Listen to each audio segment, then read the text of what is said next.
It's show and tell time. Another teddy bear? My teddy's name is Teddy Ruxpin. He talks, he tells stories, he... 4 batteries not included. Hi, my name is Teddy Ruxpin. Can you and I be friends? Yeah. I really enjoy talking to people. I would like you. Teddy Ruxpin, the storytelling bear, comes with illustrated book and cassette from Worlds of Wonder.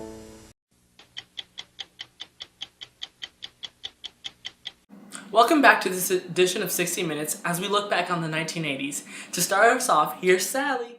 Operation Eagle Claw was a United States Armed Forces operation ordered by U.S. President Jimmy Carter to attempt to end the Iran hostage crisis by rescuing 52 diplomats held captive at the Embassy of the United States in Tehran on April 24, 1980. Its failure and the humiliating public disaster that resulted in damaging the U.S. prestige worldwide. Carter and many experts concluded that the failure to free the hostages played a major role in Ronald Reagan's victory in the 1980 U.S. presidential election. The operation encountered many obstacles and was eventually aborted. 8 helicopters were sent to the first staging area, Desert 1, but only 5 arrived in operational condition. During planning, it was decided that the mission would be aborted if fewer than 6 helicopters remained, despite only 4 being absolutely necessary. A move that was still discussed in military circulars, the commanders asked President Carter for permission to abort, and Carter granted the request. As the U.S. force prepared to leave, one of the helicopters crashed into a transport aircraft which contained both servicemen and jet fuel. The resulting fire destroyed both aircraft and killed 8 servicemen. Operation Eagle Claw was one of the Delta Force's first missions, and it ended with humiliating disaster.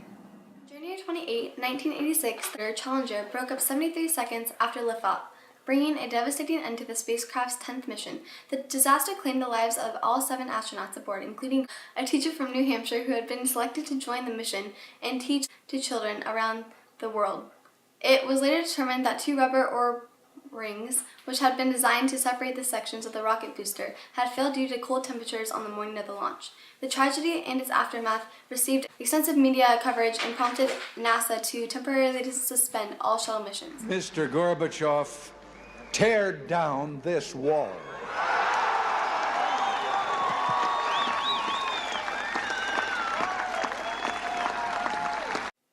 In the evening of November 9, 1989, East German government official Günter Schabowski stated during a press conference that travel through the border to the west was open.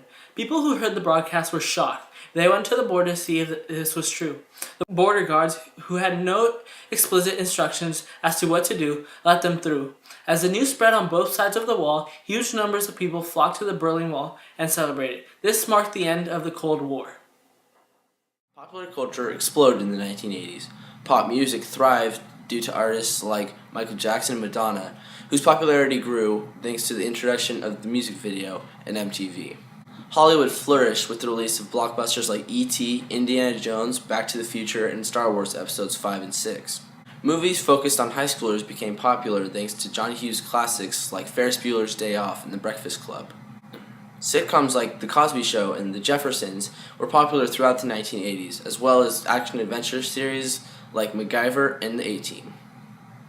Video games also found their way into the homes of many Americans with the release of the Nintendo Entertainment System in 1984, which also introduced us to Mario. That's all the time we have.